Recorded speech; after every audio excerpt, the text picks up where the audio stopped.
Hey, James.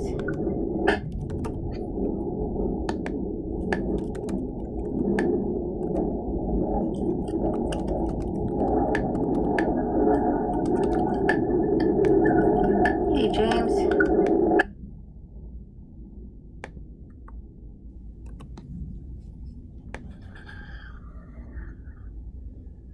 Good afternoon. How's it going? Ah, You've been busy today or something, huh? huh? I said, have you been busy today or what? Yeah, pretty much. That's I had to run out to Bergen to show a sample for Rudkin's new. In fact, let me go grab it. Oh, okay.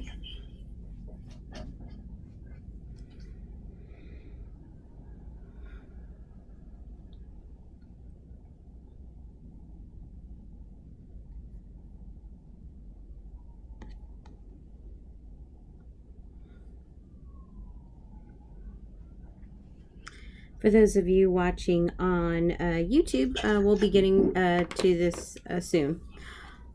Oh, cool. So let's see. Let me Trying to show texture to that. I can see some of it, like when you angle it, I it see it the has best. a slight luster look. Yeah. And that was created. I had Luster run the create a texture plate, Mm-hmm. and then use the clearing to spray that texture. So rather than apply the texture under it, apply it over from a clear ink. Yeah. And so it gives it that kind of that very lustery kind of wet look. And Red can not the image that they want. Put it on a gator board directly, about 111 by 17 frame, but without glazing. That would be kind of a cool effect. Let me see. I'm getting our live set up. I just emailed you the live links for the YouTube. Okay. And you should have the link already for the Zoom, right? Yeah. I'm hearing. Or is that? Let me see. I'm trying to find it. It's not popping up. Let me go to your channels. Okay, there we are. Let me just make sure.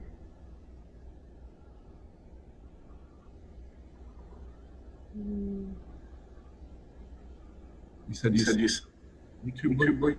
Yeah, I sent you the YouTube link. It should be right now, like I just sent it a minute ago. Make sure it went, yeah, it went through.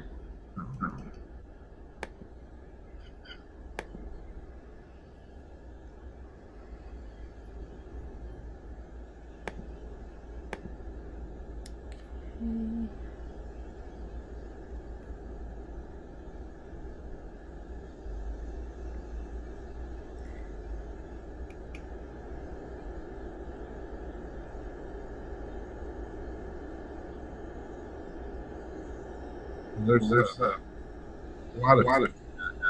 You're hearing feedback? Let's see. I don't have it opened anywhere else on my thing here. Let me see. I'm going to try this. Maybe it's me with this improved thing. Yeah, that's what it is. Yeah, that's better. I could hear something in the background. So now I don't hear it. Yeah. Actually, it was the air vent. I put on this thing that's supposed to boost your mic. So it captures everything.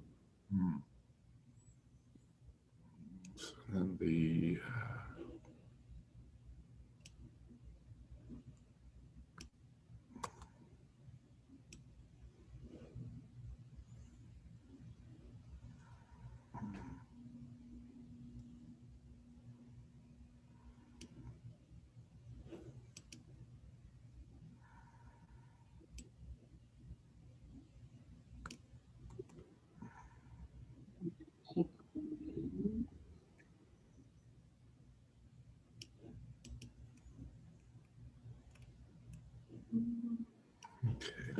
So I didn't write out any notes. So I kind of mine. Did you get your text that I sent you? I just had a couple of quick things that I want to make sure that if I ask you that you got that covered.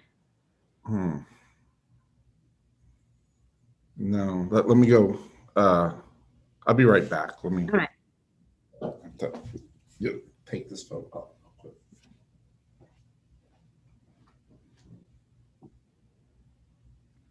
All right, and for those of you watching on YouTube, we will be starting in just a few minutes, and we'll get our Zoom callers all in from the waiting room in about 15 minutes or so. We're going to be, this is our topic tonight, so if you have questions, like I said, James is just showing an example right there. We're going to do that. And I'm just going to pop around on a few things on my screen so that you can see. And just FYI, in case y'all hadn't gone to our website, there is a save 30% off frame prints. So I'll go ahead and I'll let James mention this when he comes back on and give you some more details.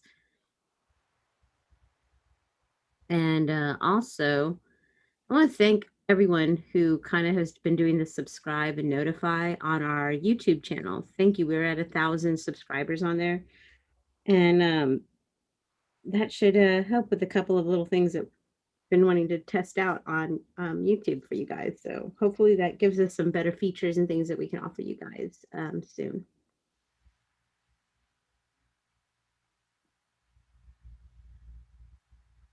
And I'll keep us there.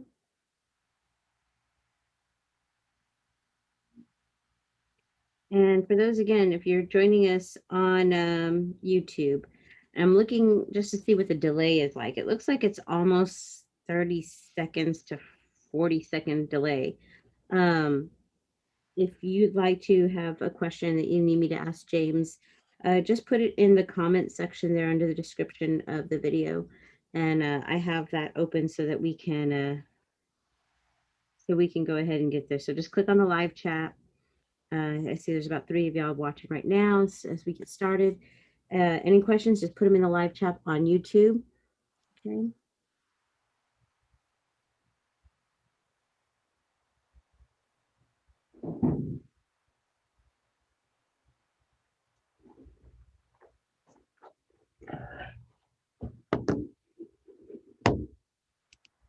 All right.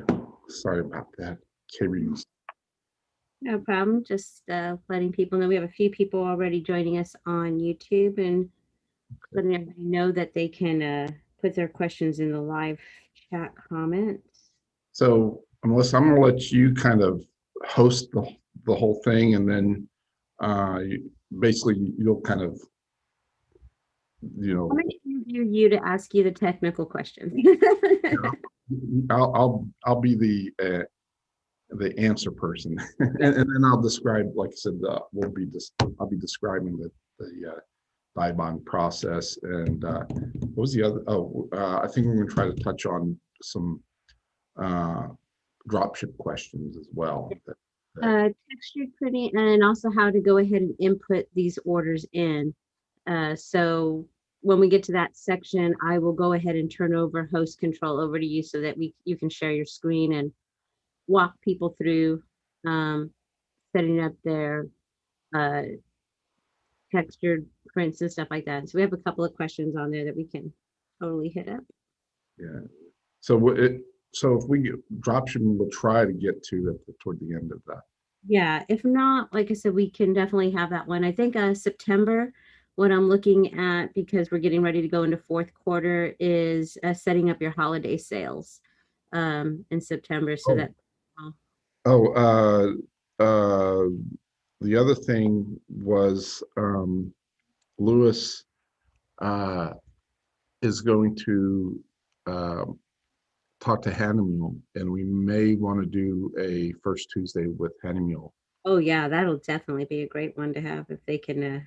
Yeah, he thinks that they'll want to. They'll probably post it on their website as well. So it could be a pretty big deal.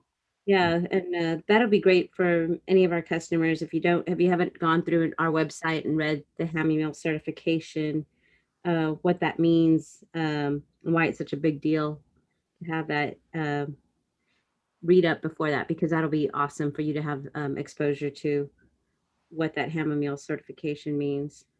So, and then I will want to go over a couple new things as well. Yeah. Uh, let's see. That is. Maybe we'll start. We can start with the new things. Just basically some announcements more than anything. That's pretty much what we're going to start with in a minute. We got about I'm going to give a few more minutes just to let people get in, and I think in about 5 minutes I'll go ahead and open the waiting room so that people can start coming in here. Participants.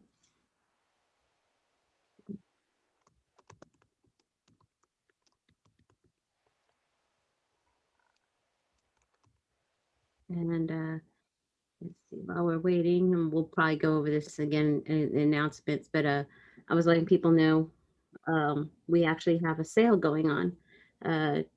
And is this on print and frame only, or can you order a DIY frame as well? Yes, and anything relating to framing. Awesome. And that one ends tomorrow at midnight, August 4th, guys. So AUG for August frames. That's the code. Just put that in when you check out.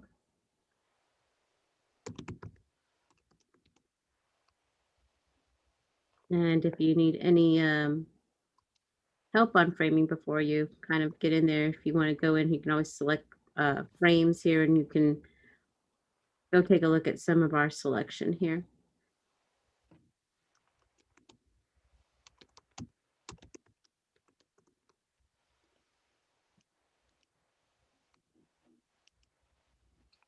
Right, let's see.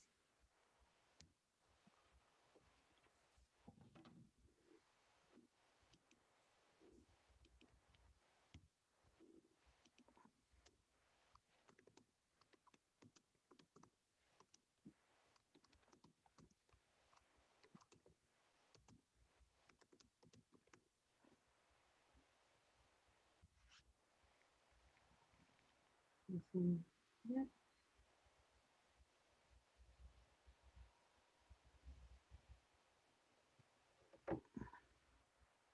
And we already actually have a question coming in from YouTube, and they were asking if we are going to give information on our textured prints. And we'll talk a little bit about that. Foster does touch a little bit about it in the video, and I'll let you dive into detail.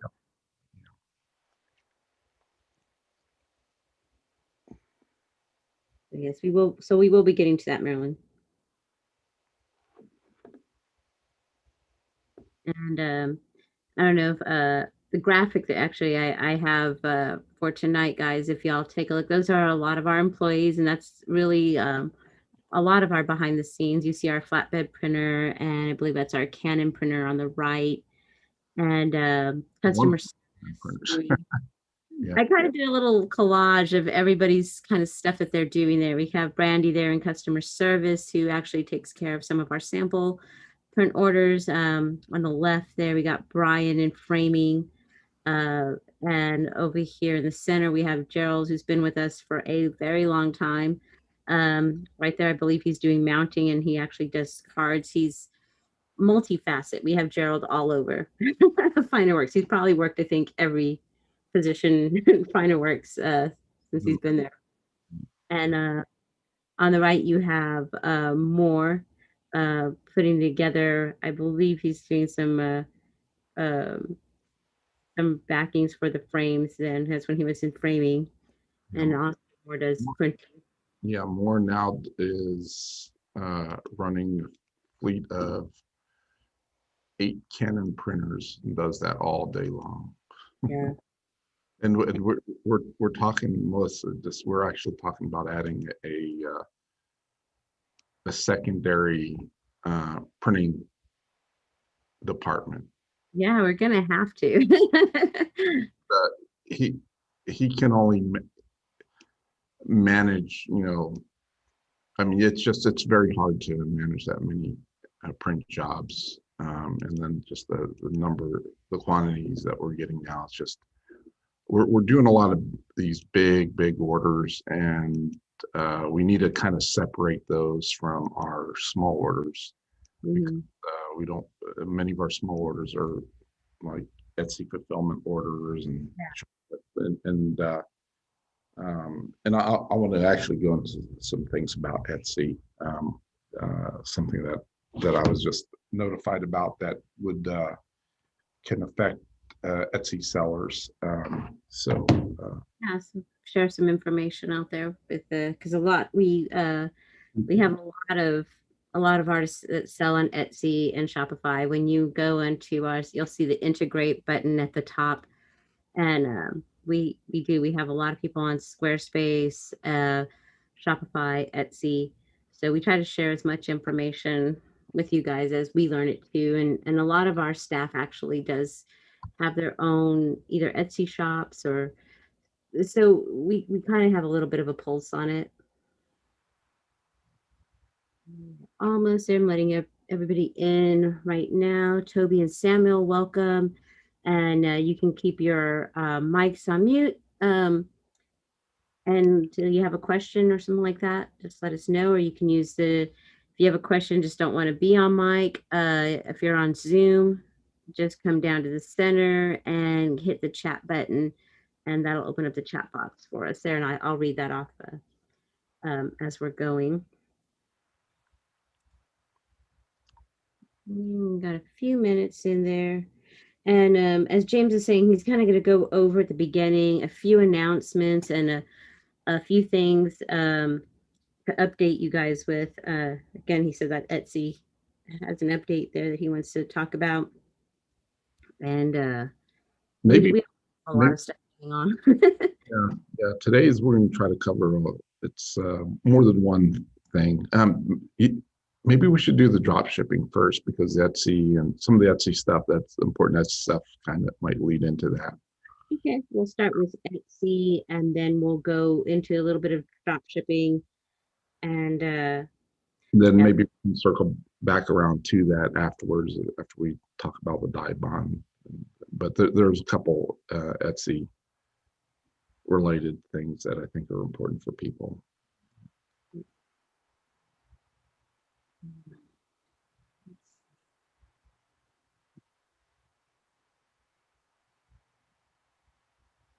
I think we have.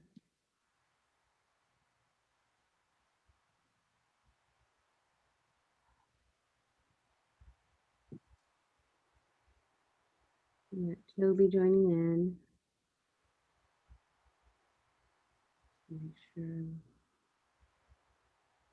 everybody's waiting to get in there. And if you have any questions, again, for those of you who are joining us on YouTube, if you have any questions, just like Marilyn did, go into the live chat right there and click on it's like comment section. You can drop in any questions you have, and I'm monitoring that on the side. So if you have questions, we'll inject those in there as soon as we have a good space for doing that. See, Alyssa Young is joining us. Hi, Alyssa. She is awesome. She attends every one of our first Tuesdays, first Thursdays, and she is an artist on Geo Galleries as well. She was really excited. She had a sale come in, and she said, it was a sale that wasn't from a friend or family, and that's usually like when she's like, "Wow, that's the kickoff."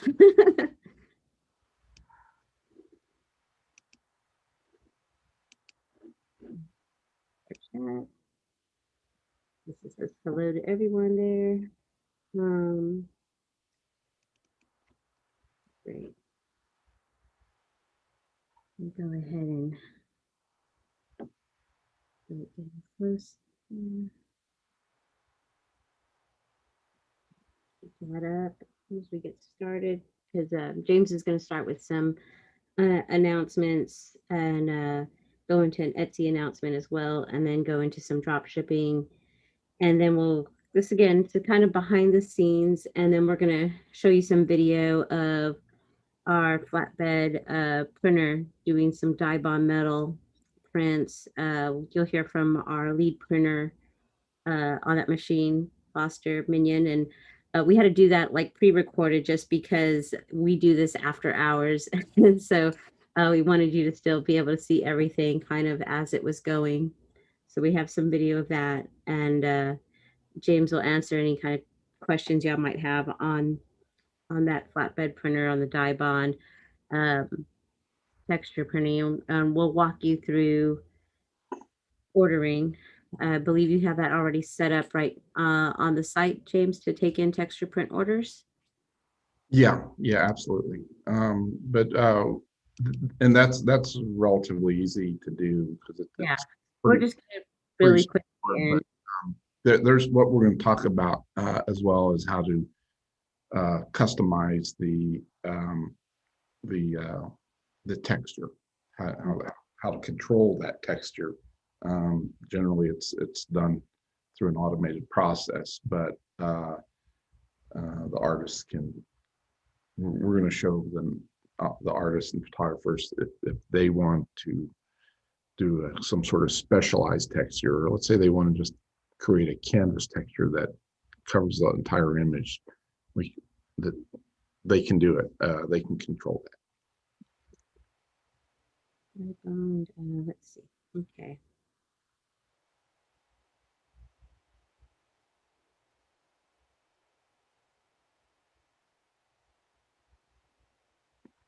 Okay, we got about 3 minutes, and we'll get started in a second. Like I said, James is gonna give you guys a few announcements that we have.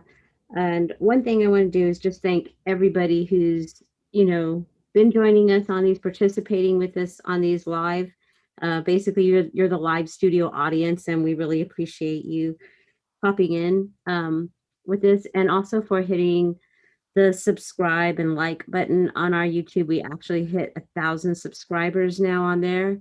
And I mean, there's some of you who have awesome subscribers going on YouTube, but that first 1,000 is always a nice little milestone to hit. So we're really glad we hit that. And we're hoping these videos kind of just help everybody navigate our site better, have answer any of those questions for your setups to get prints made so that they look really good. I mean, we're able to provide quality and archival papers and inks. That all that digital setup on the file, how sharp the image looks, the color calibration, those are on our customers, and a lot of you do an excellent job. So uh, time to time, we do try to interview some of our customers and get those tips that they've learned to put that in to make their prints, because no matter which print on demand company you go with, having an education in your digital file preparation is going to ensure that you get quality prints to sell to your collectors. They're beautiful. I have, like I said, I collect all sorts of prints too. So I I think since working here, I think I became more of a print snob on what I buy as far as my print now. Um, so we'll do that. So we got about a minute. We can go ahead and probably go ahead and get started here, James.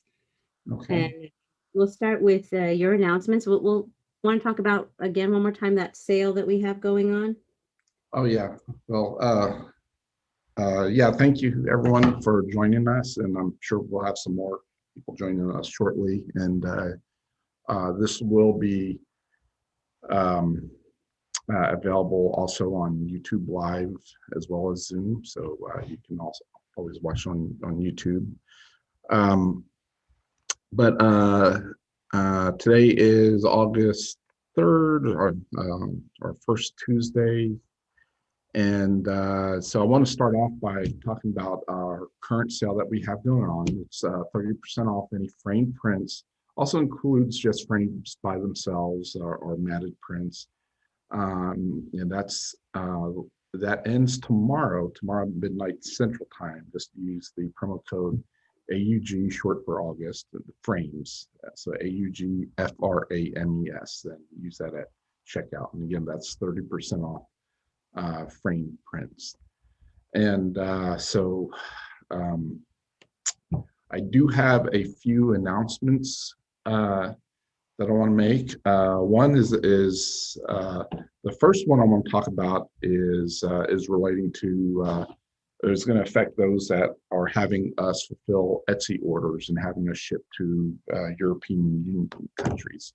Etsy has been sending out notifications to a lot of sellers. I think most people selling on Etsy actively are probably aware of this, but back in starting July 1st, the European Union enacted a new format for collecting VAT, which is value added tax. It's a type of sales tax that is collected in other countries, and specifically with the European Union states or European Union countries.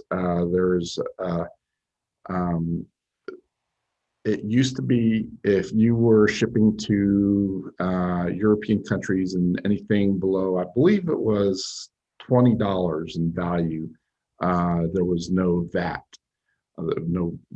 This tax wasn't collected, or you didn't have to collect this tax.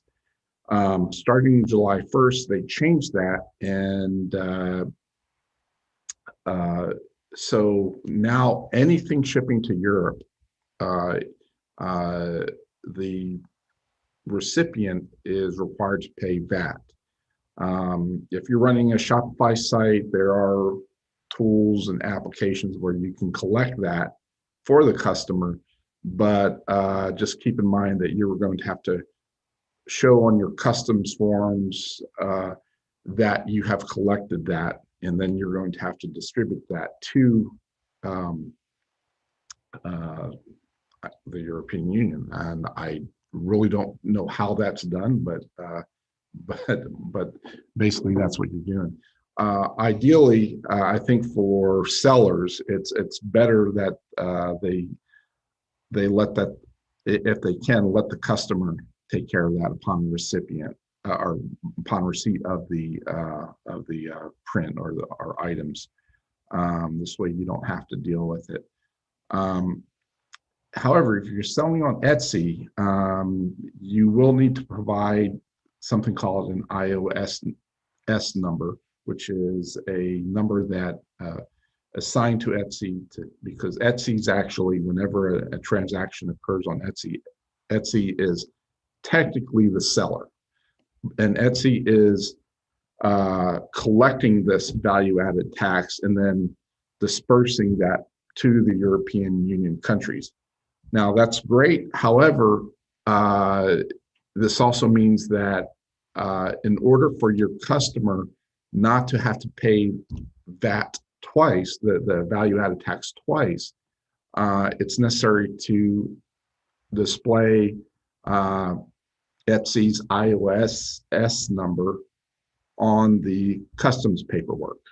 So again, and this is just for European Union countries.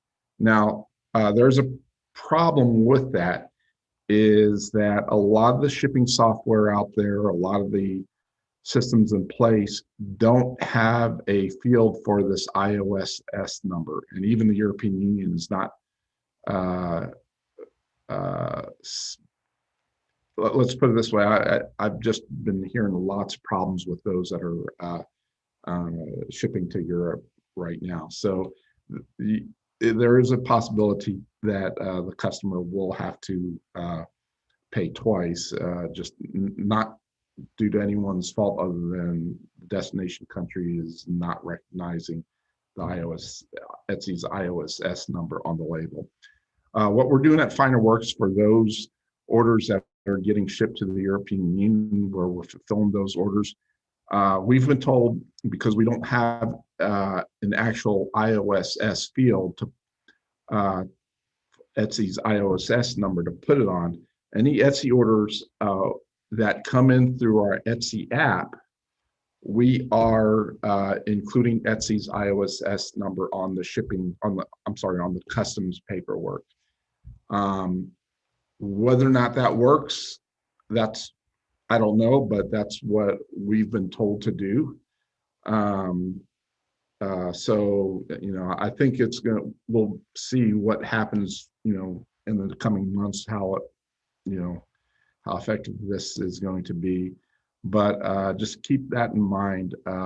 If you're doing the packing and shipping yourself, your Etsy orders, then make sure that you're including Etsy's IOSS number. And again, we're doing it for Etsy orders that we're filling only if those orders are being submitted through our Etsy app, because that's the only way we know that it's an Etsy order.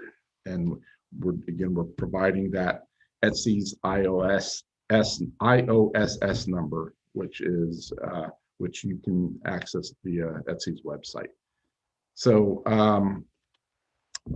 that's all I had for that. And I guess I did want to go over some questions that we get relating to order fulfillment. We fulfill a lot of orders, people, with their own websites, people that have Etsy shops,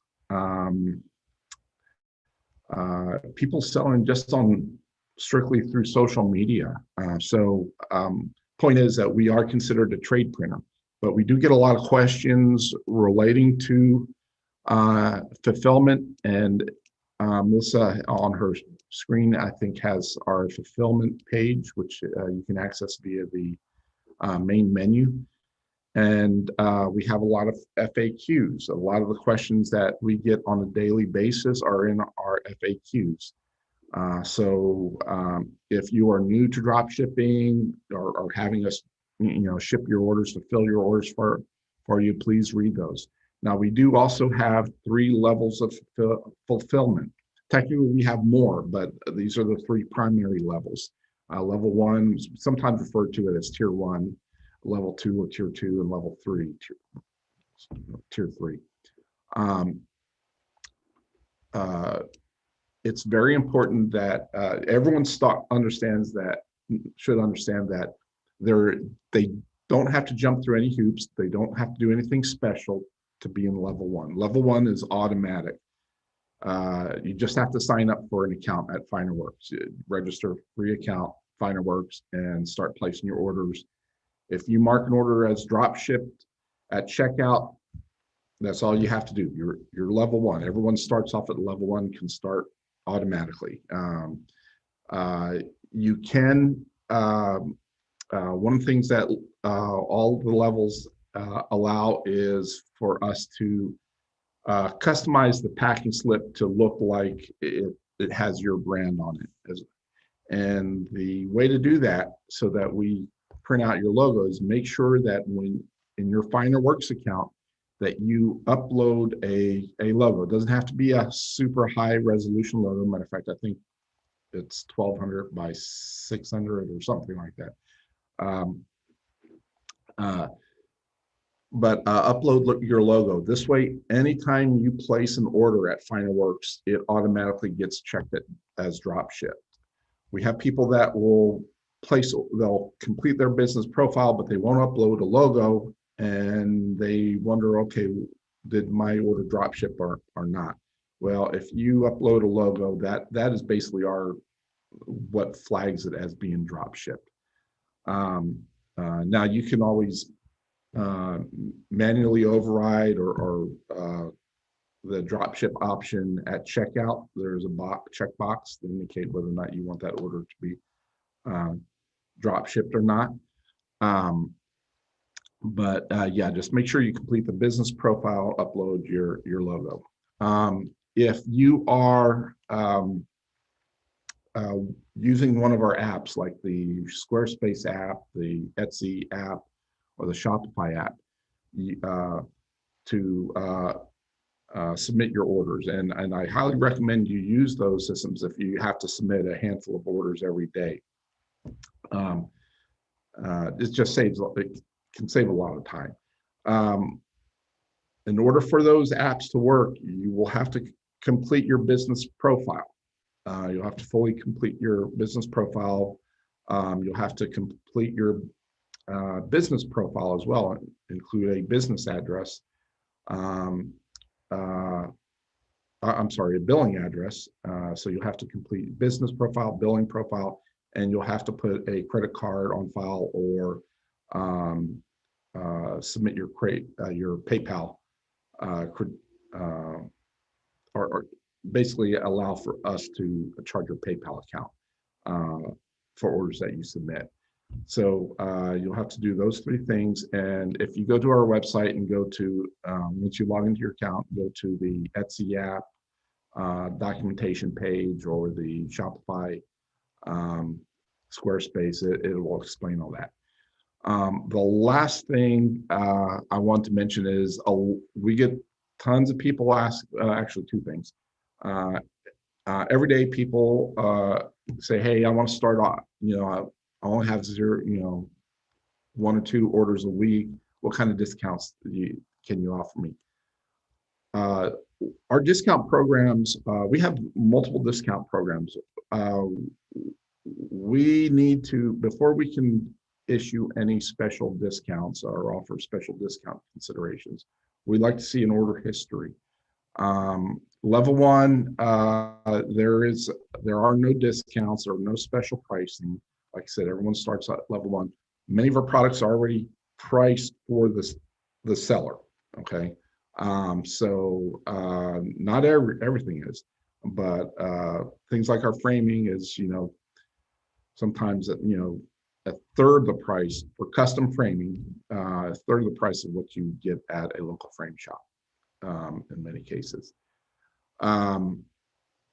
Our clay printing tends to be fairly competitive, although I do expect to see prices, maybe not with us, but with some of our competitors going up. We're able to, we buy a lot of paper, a lot of rolls of paper, so we're able to pass that savings, that bulk savings on to you. But a lot of our competitors are going to be seeing some steep price increases with shortages and import issues, those sort of things. But once you get into level 2, level 3, where you're placing 6+ orders a day, talk to us, ask us about discount programs. Now, we can't always guarantee, depending upon what you're having us produce for you, the discounts might vary. Because the margins vary on different products. The margins on a metal print are much different than the margins on a canvas print. So how much we can discount can vary. And then finally, things like special package inserts, special packaging boxes, those are things we can do in level 3. We don't like to do those until we're in level 3. And the reason being is we're churning out so many orders a day. We have to have a certain rhythm, certain workflow that's consistent all the way across. And so not until you get into having us fulfill larger order numbers are we able to pull someone aside and say, hey, I need you to focus on this person's orders or these particular orders during a certain time of the day, and make sure that they have these package inserts and so forth, or they're packaged in these special boxes. So in order for us to be able to provide those kind of specialized services, package inserts, we really need the volume of orders to be up there at a level where we can have someone break away from their normal production workflow and spend some time focused on those orders. And again, it's just we can't do it for when someone's dealing with having to package 50 orders that they have stacked up on their table. within an hour. It's a lot to ask them to, and it'll slow the process down. So anyway, so that's, I think, all. Oh, and then the last thing, additional product options. And a lot of times our additional product options, when I say additional product options, I'm talking about something that we don't offer on our website. Maybe it's a type of hand-mill paper that we don't offer everyone else, or now that we're starting to print on some alternative substrates like gator board and Dibond and things like that. Maybe it's something that you want us to produce prints on that we don't offer on our website. Talk to us about it. If you have an idea and you qualify for level 3, we definitely want to hear from you about your ideas, a product that we don't offer. And maybe it's a t-shirt. I don't know. Although we don't, kind of steer away from t-shirts, t-shirt printing. But and sometimes, well, many times those products become something that we offer everyone. And I'll use the new Dibond prints as an example. We have one user that requires us to do anywhere from 20 to 30 Dibond prints a day, just for one user. And we said, well, why don't we, and we really like the results, so why don't we make that its own department and offer it to everyone? And so that's how kind of the Dibond print option came to be. And that was just, a few months ago. So I think that is all my announcements regarding drop shipping and order fulfillment. If there are any questions, I think just one thing we might want to just remind, when you hit the request upgrade button, the information that we need from you guys, so that we can kind of assess, like, especially sometimes we have people who are brand new to FinerWorks, and maybe they are already at getting, so maybe they're transferring printers, and we do have that. Sometimes somebody has had printer companies close on them. When we need it, like, as descriptive as you can about the products that you have. And sometimes, James, you were saying about the product code would help a lot in this. Yeah, a lot of times people will require specific products. Let's say a print on our new Epson Enhanced Matte Paper with that's another one of those products, by the way. But Epson Enhanced Matte Paper with a certain type style of matte and certain style and size of frame. Frequently when people require that, let's say they required something like that, they'll just tell us, say, hey, I need some frame prints done. I ship over, I don't know, 100 frame prints a month. What kind of price can you get us? We have, just look behind me. And that's only a fraction of the frames that we have available to us. So we really need you to people to go on our website and go through the process of at least adding the product to your shopping cart. And then in the shopping, when you do so, it will give you a product code for that paper and print and frame combination. That's what we need is we need that product code, because that tells us exactly what you're wanting a discount or you want to talk about special pricing on.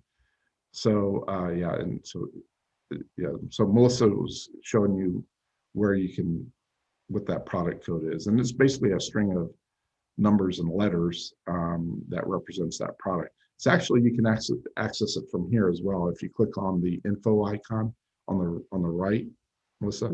Okay, 1 second there. It's see that product code right underneath that thumbnail. So you can actually grab it from there, or you can add the item to your cart. Would it also help if they built inventory, James, if they're Yeah, if they build virtual inventory in their account, their FinerWorks account, and they provide us either the SKU or the product code from there, um, um, we can use that as well.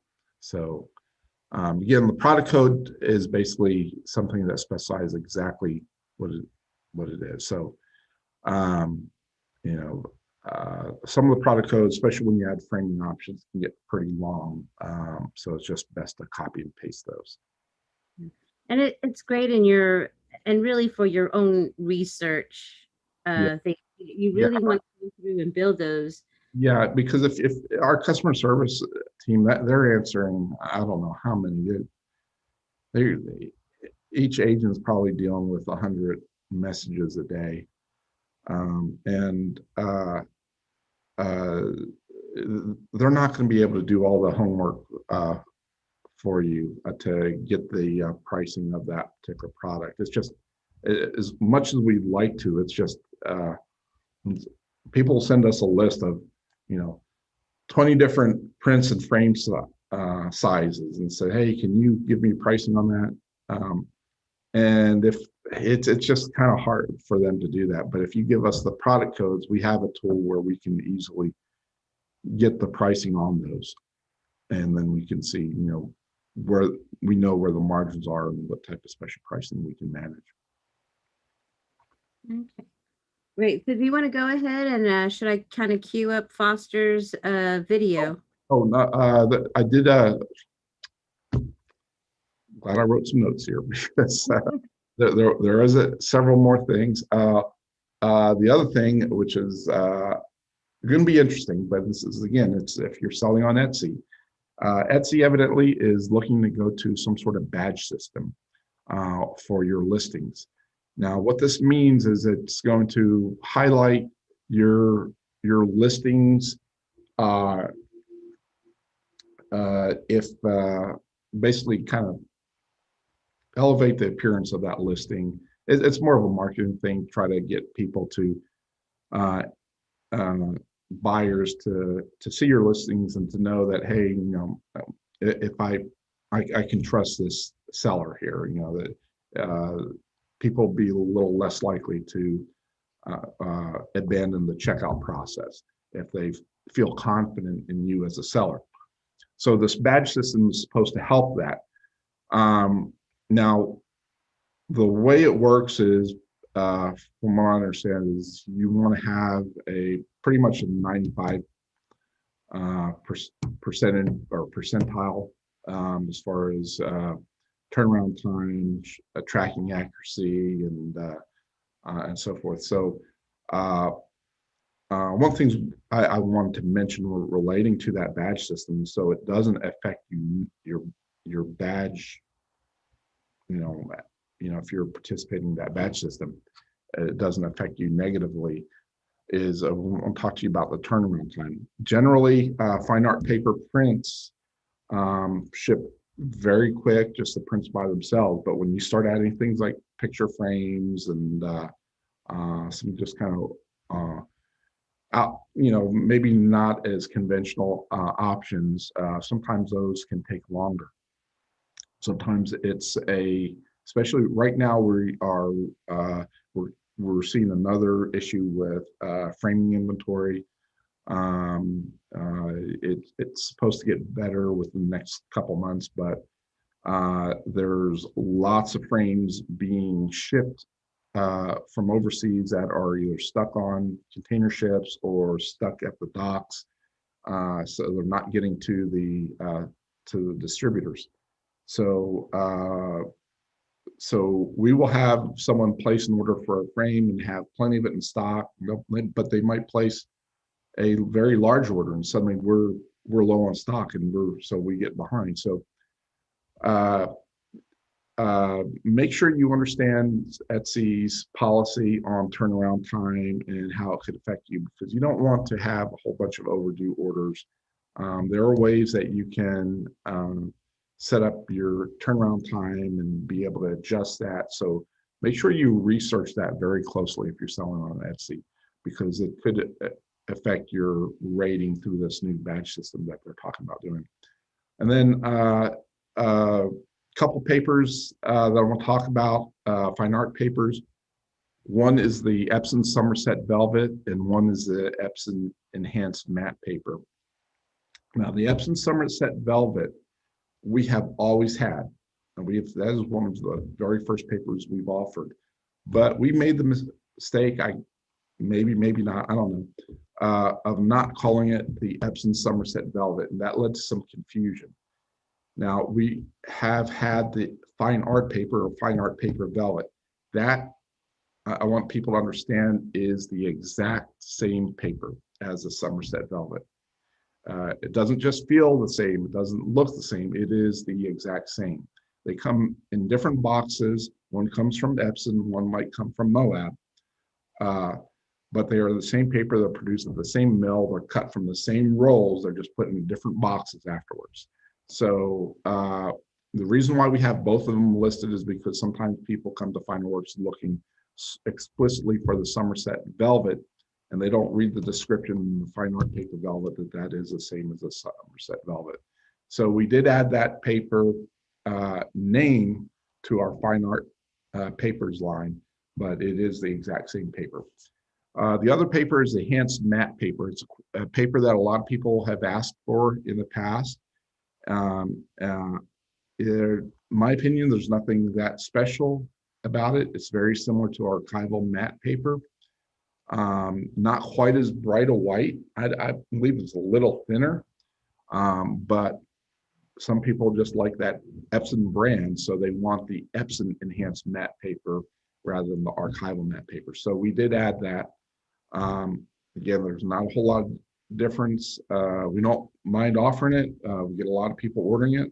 Got a lot of people ordering it as soon as we added it. But the archival matte paper looks very similar, feels very similar, a little thicker, a little heavier weight, actually a little cheaper too. And prints better, in my opinion. But if you're set on that Epson brand, you can order the Epson Enhanced Matte Paper. So that's all my notes. And we did discontinue the Strathmore. Yeah, and that was unfortunate. We didn't want to. It just we had no choice because we were running out and the manufacturer was not producing anymore. So it was kind of I think a shock to a lot of people because of the Strathmore name. We thought it was going to do a lot better than it did. It turned out that we were doing a decent amount of printing on it, but we were, the primary users of that paper, in the entire world, that particular Giclée paper. And so, and even though we printed, had a lot to print on it, or we printed a lot daily on it, that's just wasn't enough for them to justify, another production run, I'm guessing. And I'm just pointing out here as we're going is don't forget all the time, even though people ask us all the time about what's the next sale we're going to have, just know that we always have our volume pricing going on. That never stops. So you can pick your paper here and kind of see what each print is going to cost. So if you order 10 of them, this will show you the cost at 10. And that has to be the same size, same media, same image to get that volume discount. So same line item in an order. So if a quantity of 2 or more is when the discount kicks in. So if you want to take advantage of, we see this sometimes, people will order the exact same print, but add it to their cart 2 times. And they don't get the special pricing. Now, if they go back and ask us, hey, can I get, I added it 2 times to my cart, can I get the volume pricing? Yeah, we'll do that. But we're not out there looking for that. We can't, catch all the time that happens. But most time people, though, they'll enter a quantity. Your discount. Order it all as a quantity on there so that you get that discounted without having to wait. I do have one more announcement. This is kind of cool. We are expanding. And this is pertaining mainly to anyone that's watching us that's a local customer. We're moving our lobby to Suite 101. Right now, we cover 3 suites in our facility. We're going to be adding a 4th suite this fall. It's going to be Suite 101. There's going to be actual, decent parking for people. We're going to create a new showroom, and we're going to have more space for production once we get that, basically the hole knocked out in our wall that joins our existing facility, the Suite 101. So that new entrance will be available October, James? Yeah, the current tenant, I believe, is supposed to be out by the end of September. I think they were getting an option to the end of October, but I think they're deciding to wait till it's going to either be October or November. Let's put it that way. Yeah, so we'll take you on a tour through the new front door once we get the new front door all set up. The tour of the new front door. Okay. Front door. Or should I go ahead and bring up Foster's video? Yeah, go ahead and do that now. Yeah, let's go ahead and get started. So we're going to talk about what we produce on in the form of rigid substrates and some of the new options that we have available. If you don't hear the audio, just let me know immediately, and I'll stop that and get it up. So just convene that up. Foster's video is trying to come up, or it may not let me show it through here. Sure. I got a backup if it's giving me. I said if in case it gave me issues, I had a backup. So hold on, let me go here.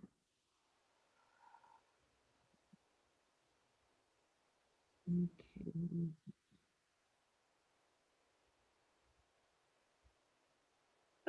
Hi, my name is Foster Mina. I'm the lead printer in our flatbed printing department, and I'm here to talk about textured prints.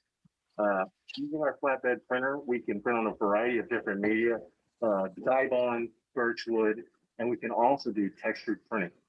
With textured printing, we can take your image, convert it to grayscale to accentuate the contrast, and then decide which of those colors get texture applied to them. We recommend on landscapes, nature photography, your painted artwork would look really great with the texture printing to accentuate brush stroke, mountain ridges, scales on animals or stripes on animals, things of that nature. And I believe you have a couple examples right there that you did, right, James? Let me go ahead. I will grab this here. So we have this actual one on our front page, and kind of it shows how we actually have captured the texture. I don't know how well it's visible from here, but can you see it? Is that not really? I think if you go to our website, yeah, you can probably see it better on our homepage on our website. Maybe if you can go there, but as Melissa's showing it to you, we have a better image. So click on, I think the second one. Yeah, there we go. So it's actually, what we're doing is we're printing layers of ink which are raised and those layers of ink are actually matte to the text or to the image itself, creating that texture. So what Foster was saying is that we take your image that you submit, we convert it to a grayscale, or we make a grayscale copy of it.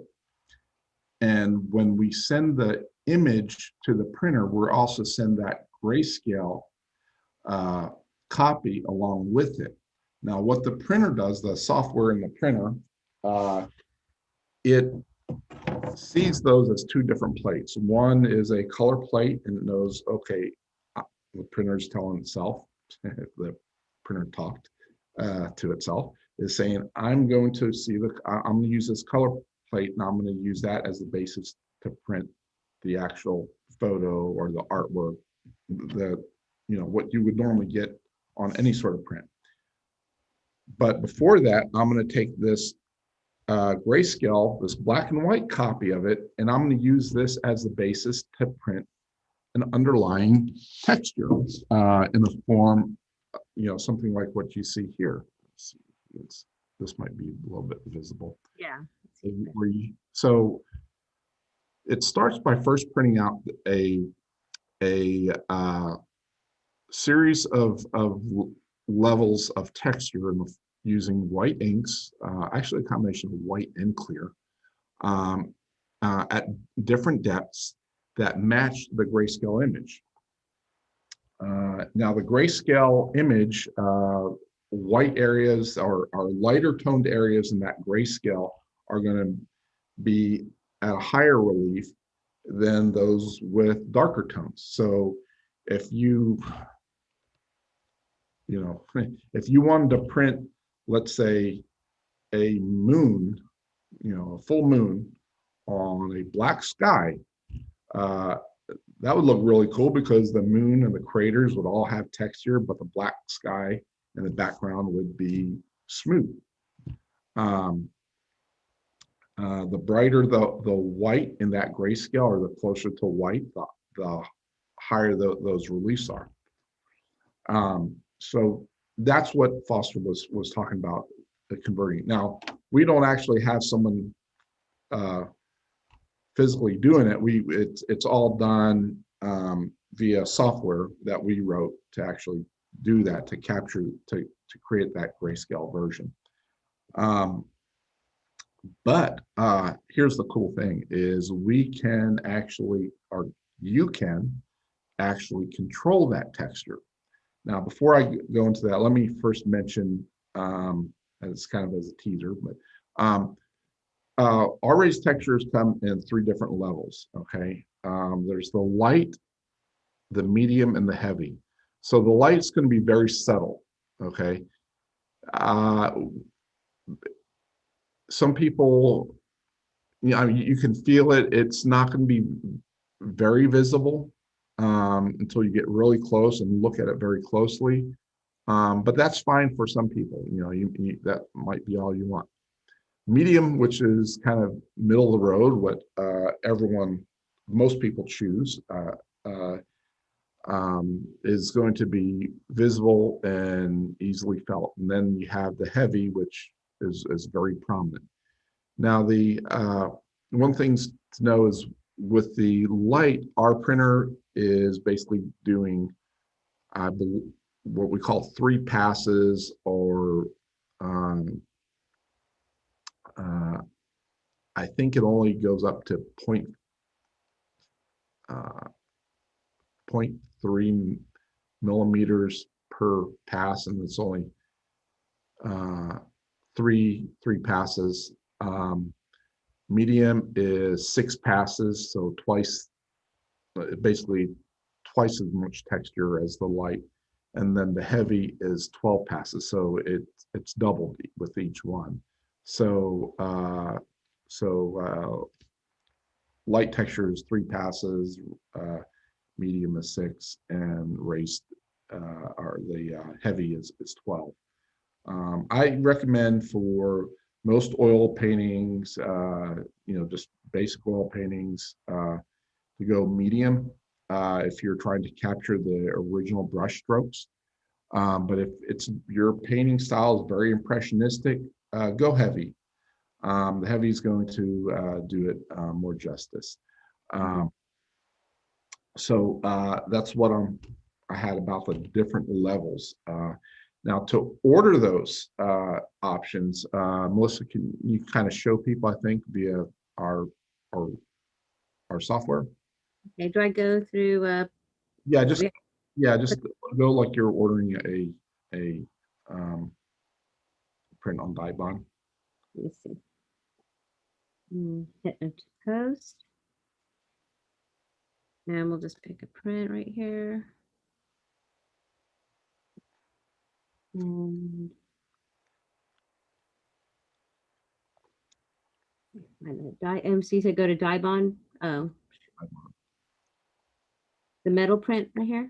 Dibond metal prints. And I'll explain in a moment why we call it a Dibond metal print. And with this one, James, do you recommend a specific media with the raised one? Is it better to go with the white? Is it better to go with the brushed metal? I would definitely go with the white. Actually, is it available in the brushed metal? I have to go back and look. I don't select the white because you may get some results that you really weren't expecting if you go with the brushed metal look, because basically there is no white in the image when you do that. Okay, and so from here on, what are we picking on tile? Yeah, select everything, including the size. So, do I keep that as a like a? It doesn't matter, just select panel only, it's fine. Okay, so now here's where you get the optional. Raised print texture, the default is none. But there you have light, medium, and heavy. So that's all you have to do. You just select one of those, add it to your cart, and after you place your order with us, our software knows what to do with that image. It will, in this case, medium. It will take that image, convert it to a grayscale version, and in this case, we'll say with this image, you'll probably have a smooth, untextured surface, in the background, and then the item Will be right. in the front. Is Now, that for text as well, James? If somebody wanted to do a text font onto this, the white would be smooth and the yeah, but I'm gonna show people now how they can control the texture, how they can determine what is textured and what is not. And this is very cool. You'll still go through the process like we just showed you, but you'll make some changes to your image file that you submit before you, or you'll do something with your image file before you submit it. Most people that send us images send us JPEGs, which are sufficient for the vast majority of what we print and produce. As long as they're saved at their highest quality setting and at the appropriate resolution. People ask us, should I send you a JPEG, a TIFF, PNG, what have you? In most cases, we say it's whatever you want, whatever you're comfortable with. This is the one situation where if you want to customize what is textured and what is not, this is the one situation where a TIFF is necessary. And the reason being is because a TIFF allows you to save layers like a Photoshop file has. And one of the layers can be designated as your texture layer. So I'm going to show you in Photoshop how to do this. Most programs, yeah. I'm going to give you a host so that you can share your screen. Okay, all right, so can you see my screen now? Or not yet. I have to click share screen. Okay, there we go. Okay, now you should be able to see it. Photoshop, I'm going to use Photoshop as an example, or for this example, just because most people, I think, are using Photoshop for their images. Other programs out there will allow you to save layers, TIFF layers, but I'm not as familiar with those, so we'll go with this one first. Now this feature of being able to customize what has raised texture or raised relief is a really cool option, especially like Melissa said, if you wanted to add some text or some type and you wanted the text to be raised. So, but again, it's all about creating that custom layer and saving it as a layer TIFF. So how do you do that? So I have this image right here that I've opened, this lizard, same lizard that we used for that sample.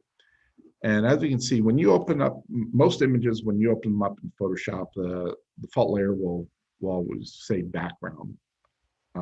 So what we're going to do is we're going to convert it to a layer by coming up here where it's in the menu. And we're going to just say create duplicate layer. And then I'm going to come down here and I'm going to delete that. I'm going to select that layer down, the background layer, and I just hit my delete key. And then I'm going to double click the title here, and I'm going to call this original. Did I spell that right? I don't know what happened there. Original call. Okay, original. All right, so if I were to save this as a TIFF and submit it, then the whole, and order a textured Dibond print, the whole texture process will be just automatic. It'll basically take this image, convert it to a grayscale, or a copy of that image to grayscale, and use that as a basis as to what is texturized and what is not, just like I had said earlier. Any dark areas are going to be lower in the texture level. Lighter tones are going to be higher in the texture level. So, so you're going to feel the, when you run your hands over this, you know, the lighter areas are going to feel like bumps, while the darker areas will be like valleys. That's not, if you just want to do the standard texturing, you don't have to do anything. Okay, we'll handle all that. But if you want to choose what is textured and what is not, you'll have to create a special layer. Okay, and that layer we will name texture. Okay, in this case, I'm going to close, or not close this out, I'm gonna just hide that. And I'm going to create a new layer over here. I'm going to call it texture. Okay. Now, after that, what I'm going to do is I am going to just fill this in. And have the layer selected. Let me make sure it's selected. I'm going to fill this in with black. And let's say I don't want the lizard to be textured, but I want the word lizard above it to stand out. So I'm going to come over here, select my typing tool, and I'm going to choose white because again, I want it to really stand out. And I'm going to type lizard. Okay, and we can even enlarge that a little bit. I'll go ahead and drag that there.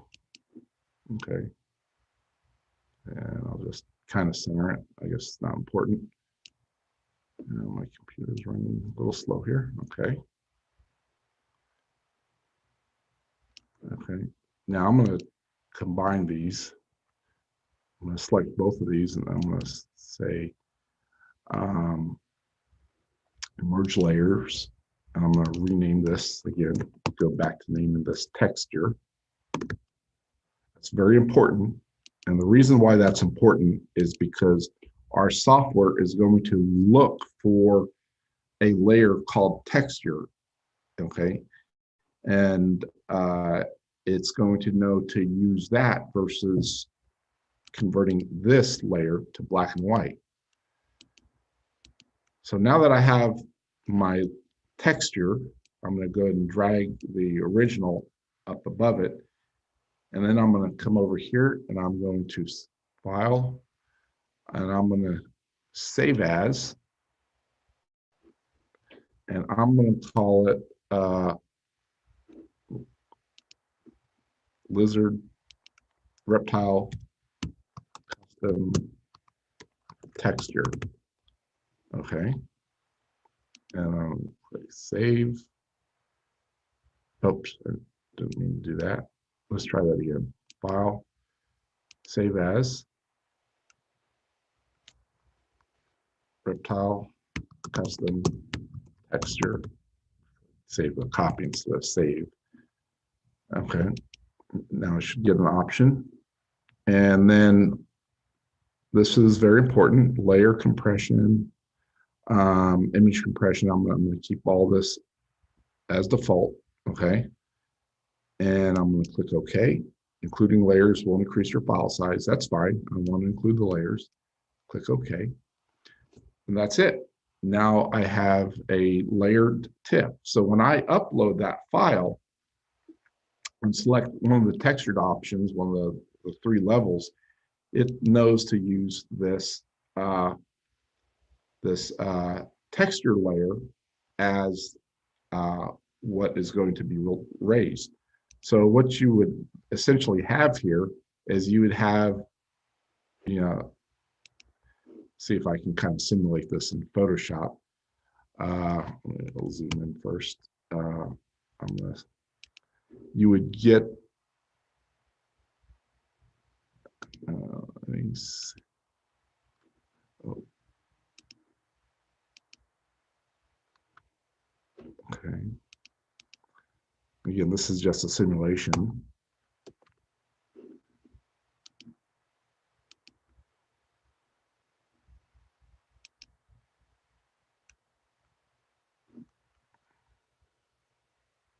So you would get something that looks kind of like that.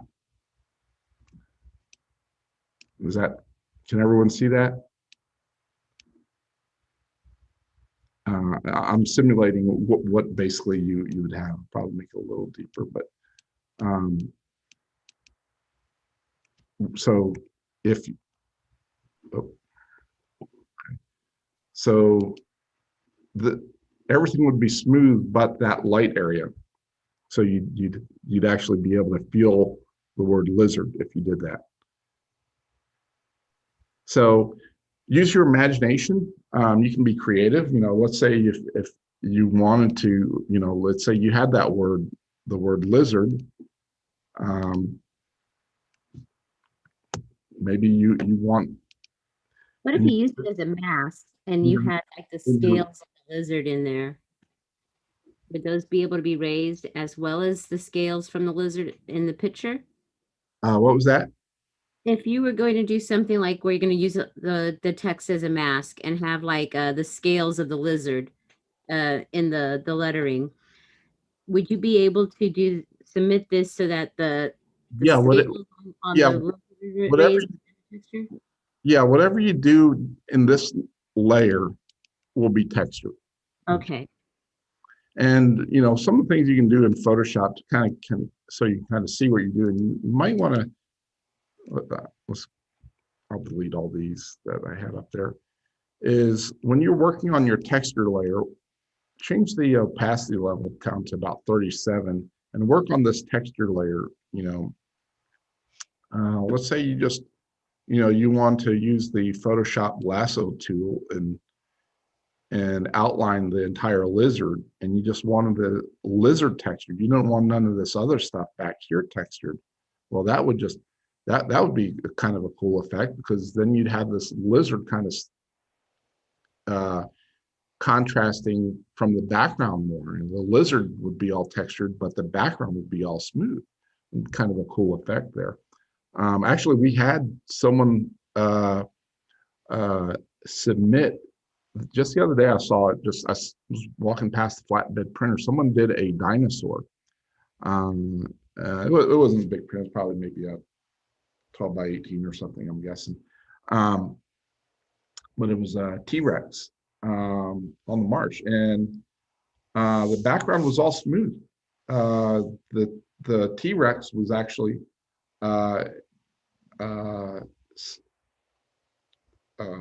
It was raised up. Yeah, raised, and you could and you could feel it, and it was kind of really cool.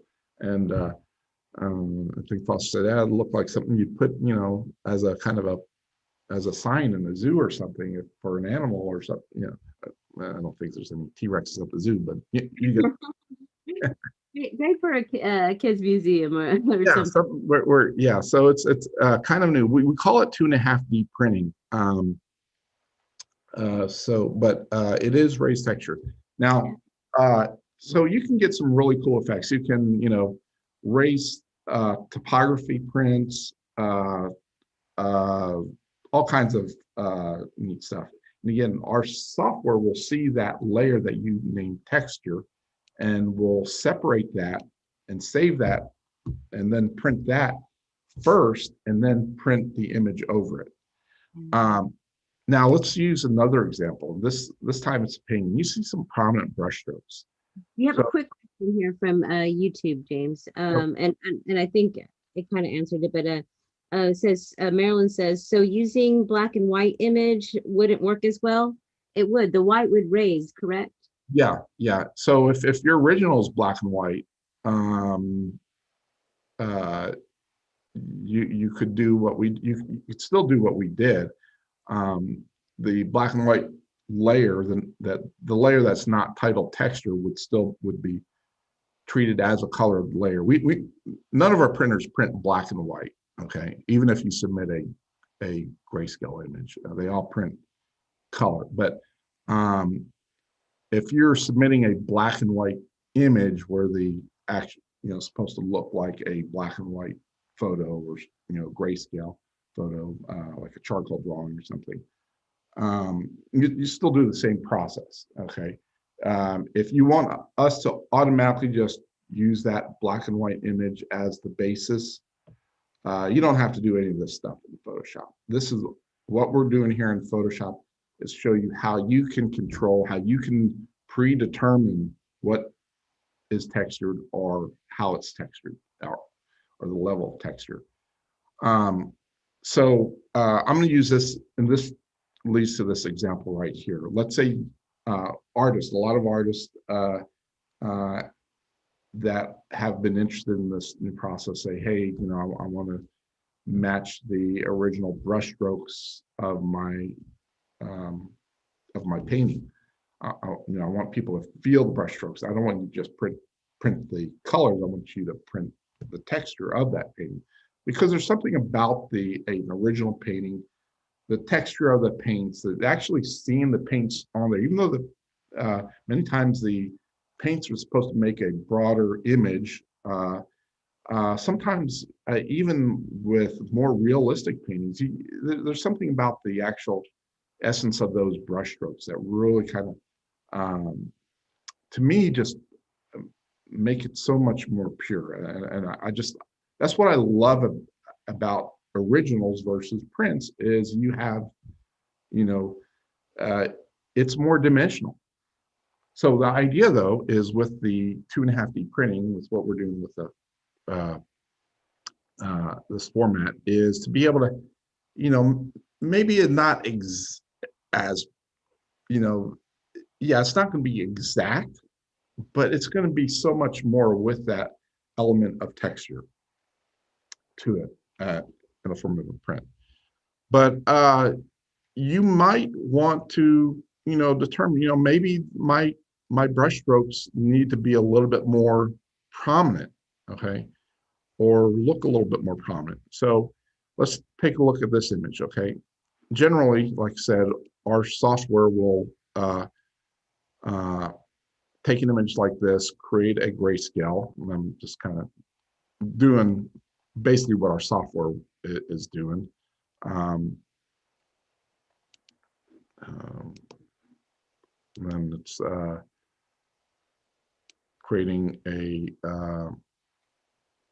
well, in this case, I'll just to simulate it, I'll desaturate the colors.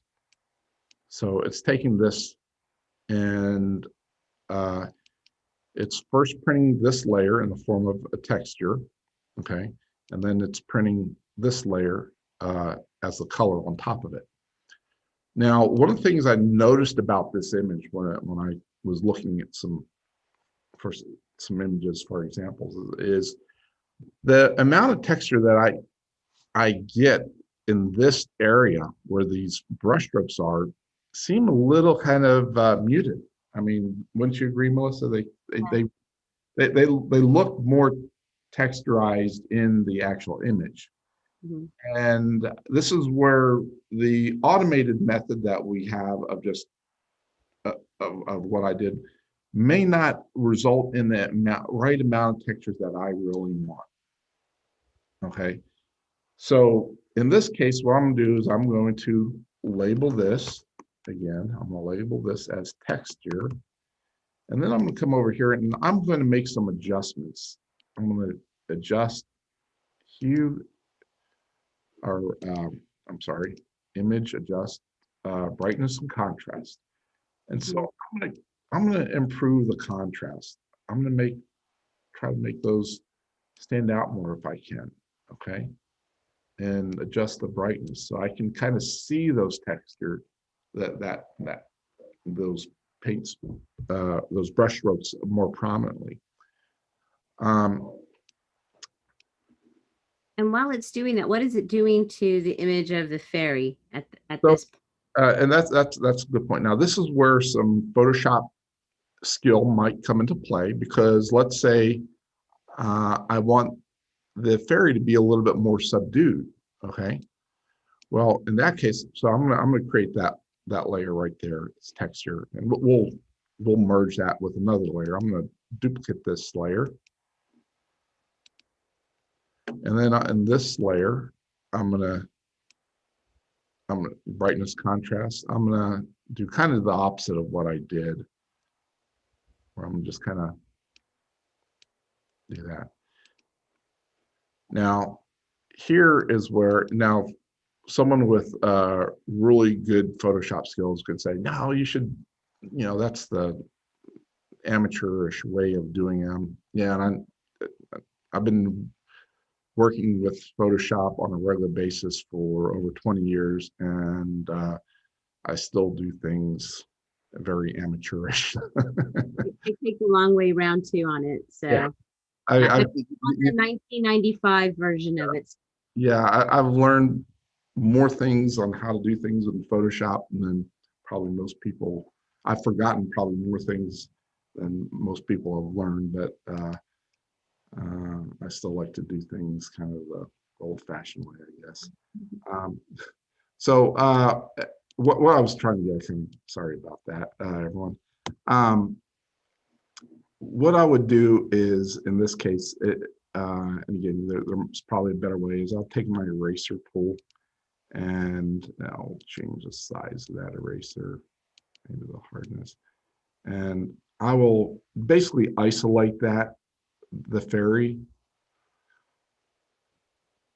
use the lasso tool to outline the fairy, okay, and then delete all the other stuff around it. Okay, in this case, there's easier ways to do. I'm just take a big chunk out of that right there. Okay. See, if I use the lasso tool, I'll probably get a lot more than, you basically what you would do is you go in there and you select, ISO. Now let's see if this will work. This will probably be better. There we go. Kind of the fairy. Let's see, we got Nemesis saying, looks like bump map technique from 3D would work too. Some very similar principles.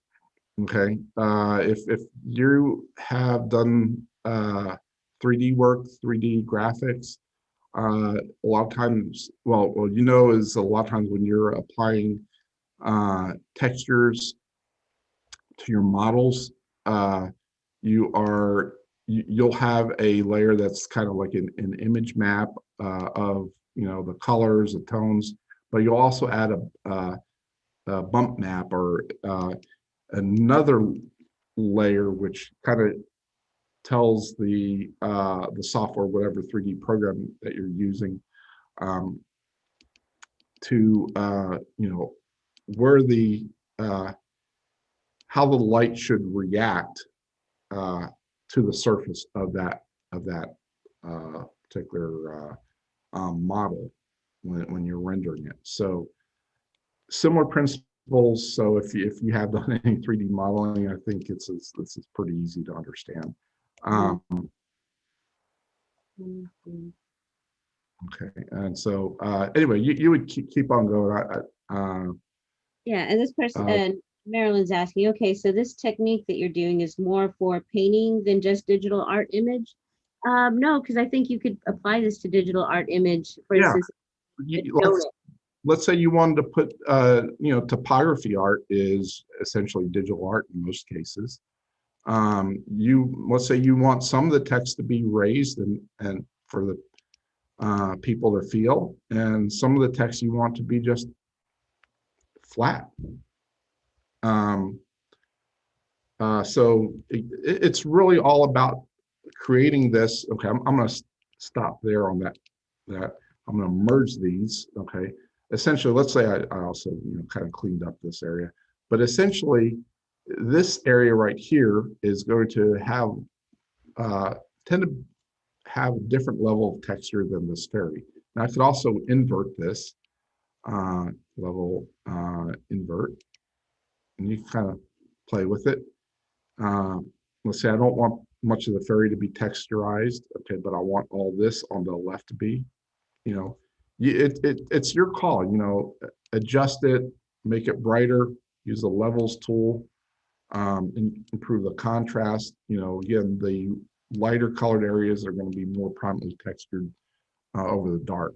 Okay, the dark areas are going to have a deeper texture, where the lighter areas are going to be more. And again, you can still submit your image without doing all of this work, and our software will pick up. It may not be as prominent is really what this is, right? This is basically defining the prominence of the texture, correct? Yeah, this is about defining the texture itself. Whether or not you want to tweak the grayscale by making improvements in it, or you want to really customize. Let me show you something else you can do. I'm going to just take this and I'm going to come over here and I'm going to go to the filter gallery. It has some kind of cool features in Photoshop. Would you recommend, James, if we have customers that say they're going to sell, the regular print that they've always sold through dropshipping, but they want to offer these as an additional thing? If should they be two separate files? No, again, it's you're merging you're submitting one file, but you have to have, if you want to control the texture, you have to create that texture layer in Photoshop. If you submit, our system doesn't submit two files for the same print.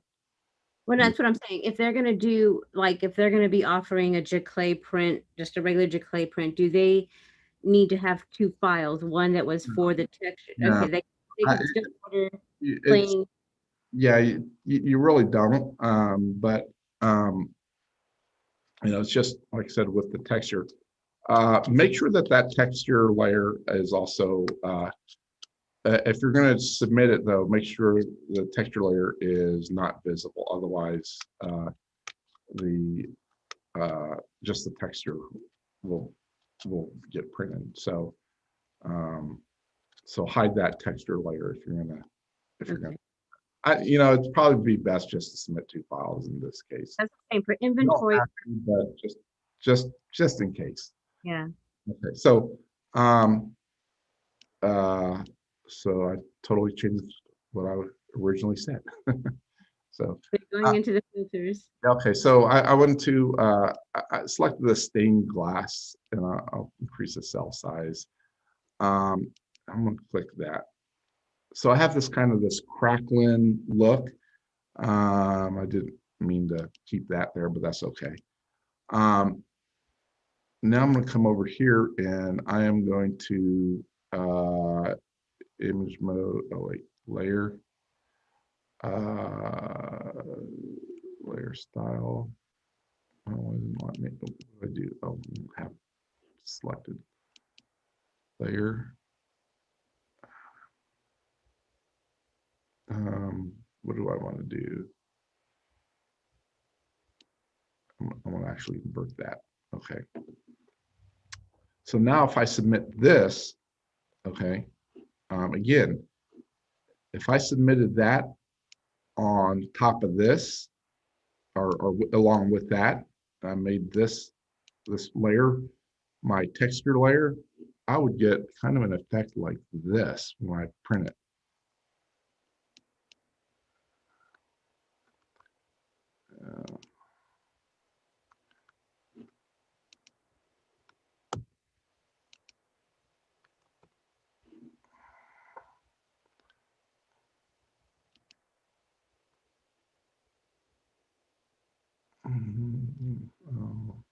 Bevel and pause.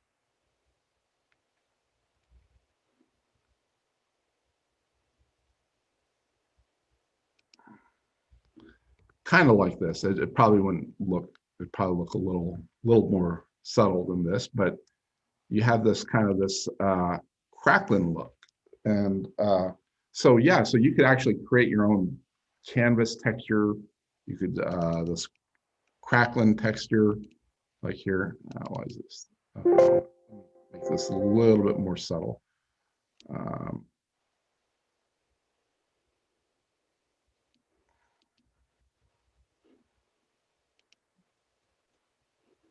So you'd have kind of this rough feel throughout the whole image. So you could really do some really cool effects with this.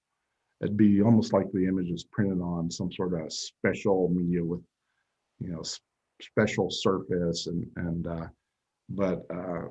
yeah. So that's basically what you would do. Does that make sense? Yeah, I mean, that opens it up like with textured backgrounds and stuff like that. Like if you wanted to create a like a feel of wood grain, like an old, you know, sign, but you wanted the letters to come out really smooth sitting on that. Yeah, we already had some people do that, where they wanted they, even though we offer prints on wood, they wanted an image printed on Dibond, just because, you know, we have this option on the Dibond, but they wanted it to feel like kind of worn wood, and Like so wood. yeah, so so they did that, and they submitted a wood image, and our system converted the wood image to grayscale. There was some text and stuff. It was a topography print. And then the text, I think, were lighter in color, so they kind of raised as well. But, you know, you looked at it and felt it, as long as you didn't turn around, you said, wow, this looks like it's on some rough, real rough wood. So it was kind of it made it look very authentic. So we're thinking about it, even offering that with our wood print options, but there's printing on wood is not as easy as printing on Dibond, because the wood is not always as consistent as far as its thickness, and so For that but precise. so right now it's just for Dibond. Let me stop sharing the screen here. It's just Dibond, which is what I'm holding here. And I Dibond, nice close up of that if you want to give me a control back. oh, okay. Make host.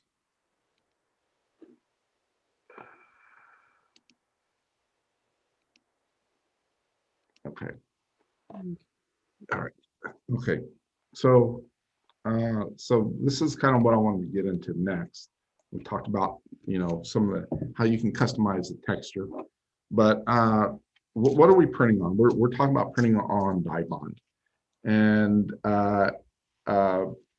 we call it Dibond metal because it has a brushed metal appearance. It actually uses two sheets of aluminum very thin sheets, and I'm going to kind of show you. I'm going to hold it up to the camera so you can kind of see it. Okay. Okay. Whereas the typical Chromaluxe metal prints that we have been offering for 3 or more years now are on just basic flat smooth sheets of aluminum. Now, one of the things that why did we offer Dibond prints? Well, 2 reasons. One, we had demand.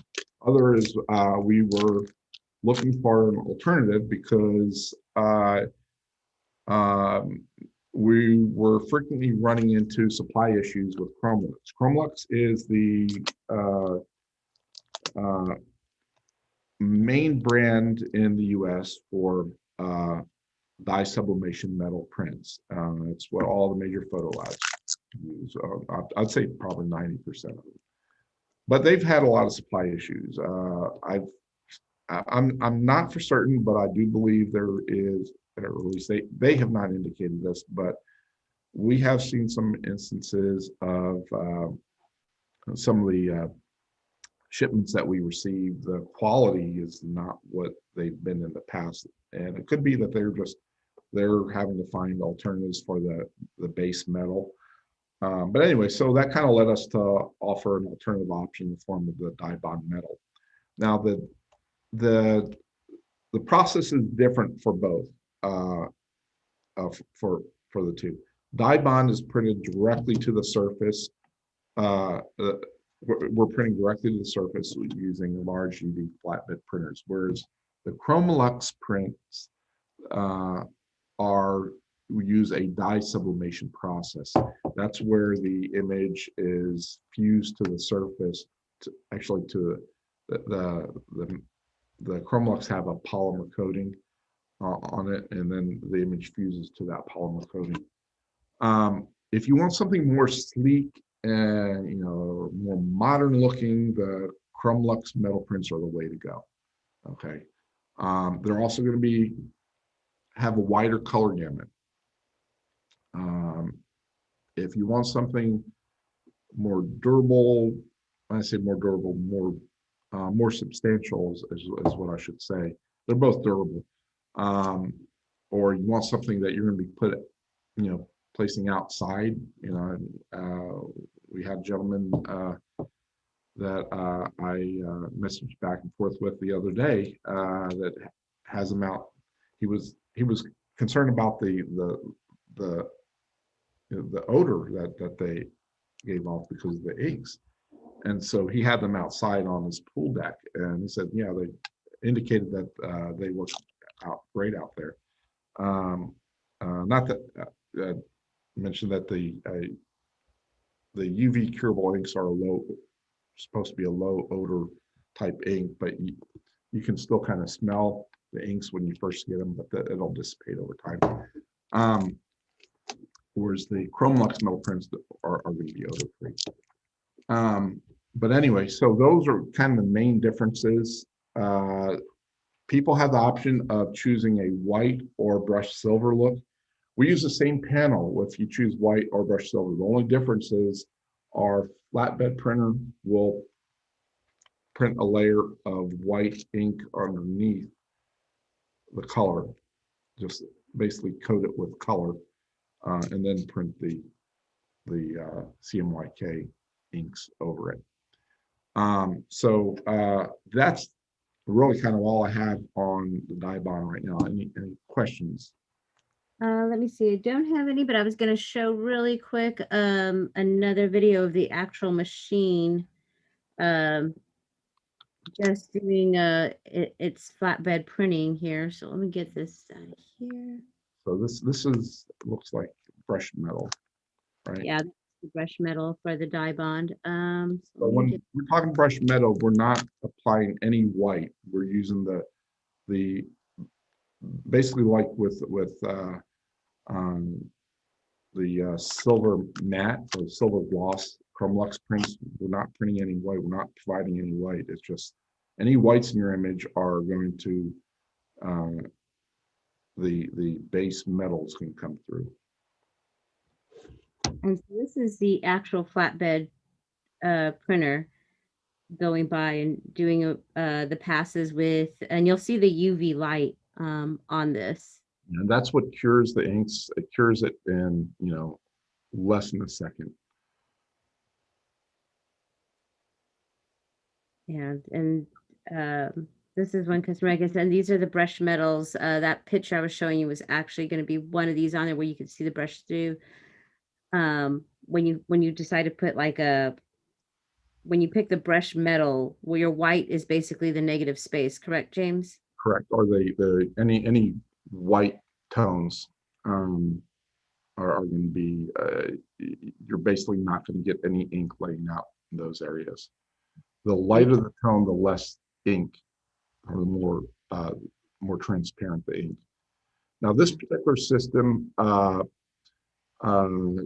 is capable of printing white and clear. We can also apply a clear coat. We don't have that in our options yet, but we can apply a clear coat. We will at some point offer the option of supplying a clear coat. We're first seeing where our production capability with this. These are very expensive machines. They're very fast though, but Yeah. but we are doing. We are. I'm wouldn't be surprised before the end of the year we have to get a second one of these added, and we will, with the additional space of adding the new suite, it'll give us the room we need for a second.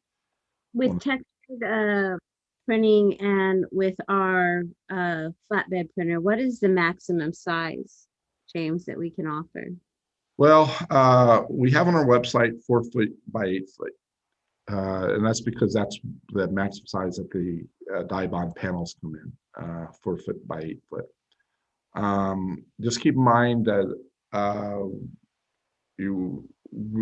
those are not going to be very easy to ship. So shipping, you'll pay what we list for shipping, but the cost of the print is going to be exponentially higher because we do have to kind of build in some, I guess you'd call it a surcharge, or build in a little bit of a extra buffer on the cost of the print, because shipping a 4 foot by 8 foot panel flat means it's going to have to go freight, because that's the only way it's going to really survive. Yeah, I was going to say it has to basically have a special built to kind of give it the security to make it through. I honestly think it's not, unless you're ordering quite a few to put on in an office building, or really, it's you're probably not going to want to invest that much unless, because we can work with you on the price if you're doing multiples. But I would, consider doing multiples if you're going to be doing that kind of size. And that was the other thing with the texture printing, James, right now, to get any of the pricing information, you should just go through post and ways through post. There's not a real, right now we don't have a easy way of calculating it, because it's based on the square inch cost, as well as the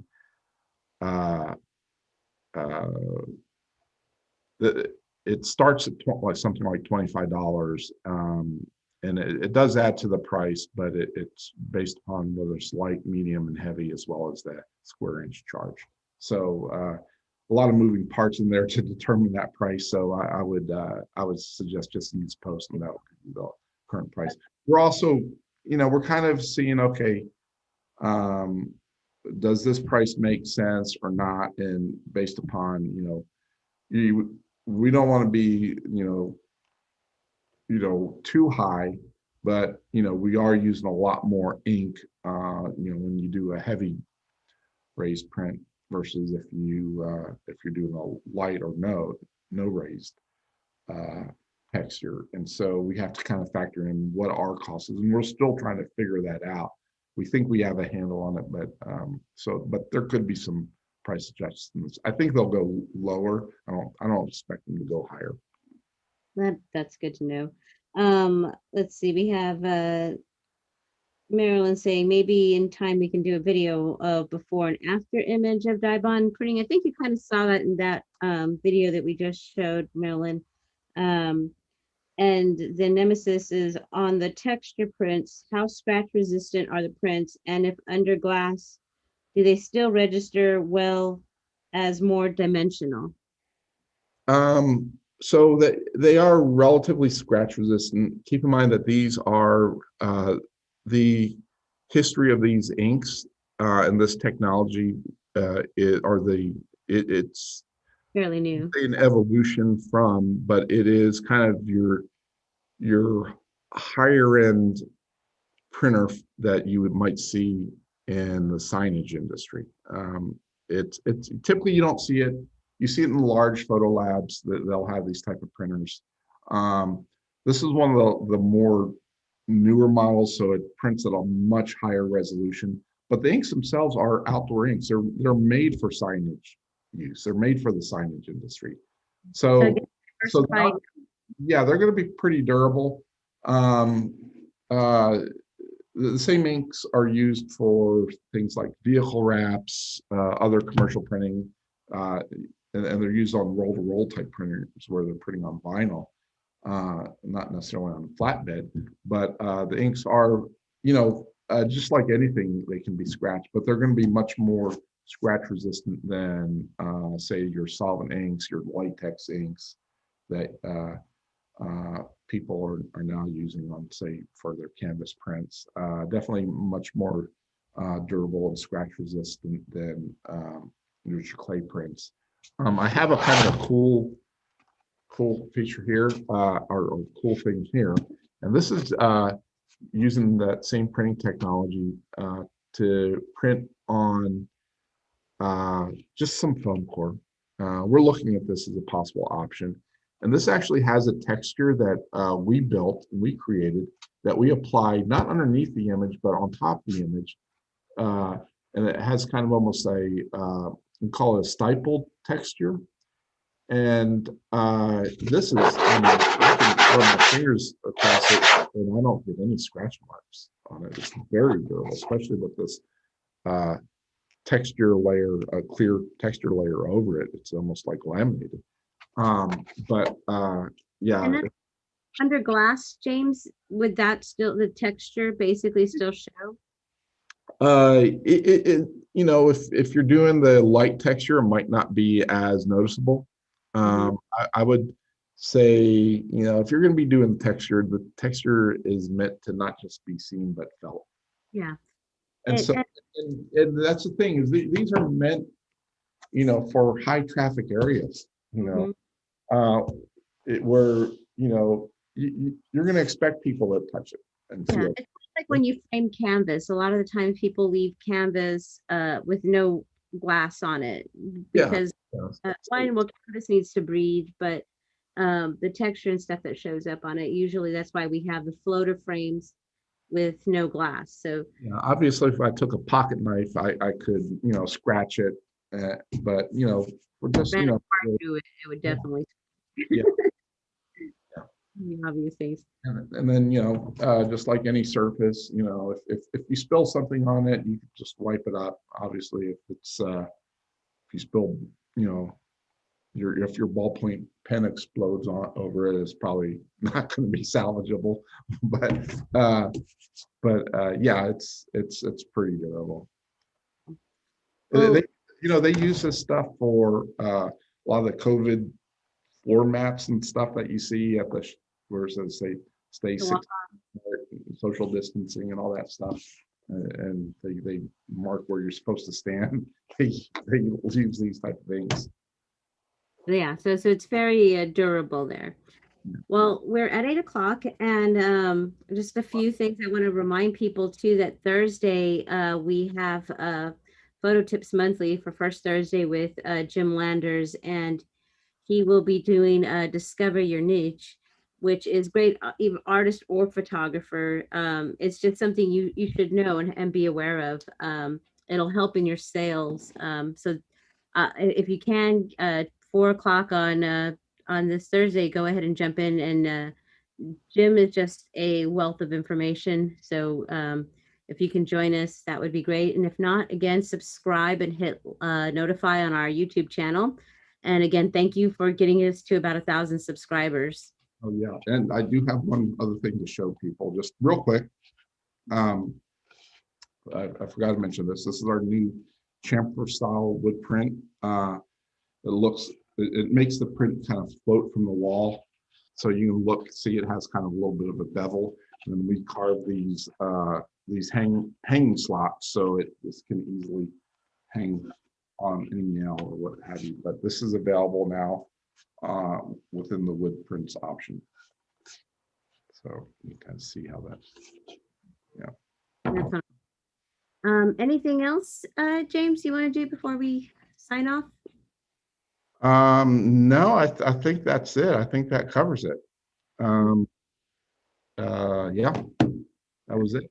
Well, we look forward to seeing what you guys do, what y'all submit for those textured prints, because you know. Oh yeah, yeah, sorry. Email us if you submit one of those orders, just to let us know. It's not that our system won't see it, but I want to be made aware, because I'd love to see how, what some of these submissions are, and I'll double check them for you, if especially if you're not certain that you're doing it the right way. Email us in that case also, and we'll check it. We'll make sure, and if there's a problem, we'll let you know, and we'll work with you to fix that. All right, great. Thank you. Super informative. I hope you get to try these Dibond prints in the future. Yeah, we do too, so I can't wait to see. Maybe you can add those into your inventory on your Geo Galleries. So if you want to check out Alyssa's work, just go to Geo Galleries and search last name Young on there, and Alyssa's work should start to come up so you can see her stuff. And we also have her featured on our social, on the Geo Galleries Instagram and stuff, so take a look. Well, we thank you all again, and we'll see you guys on Thursday, for those of you who are joining us for First Thursday. All right. Bye-bye. Bye.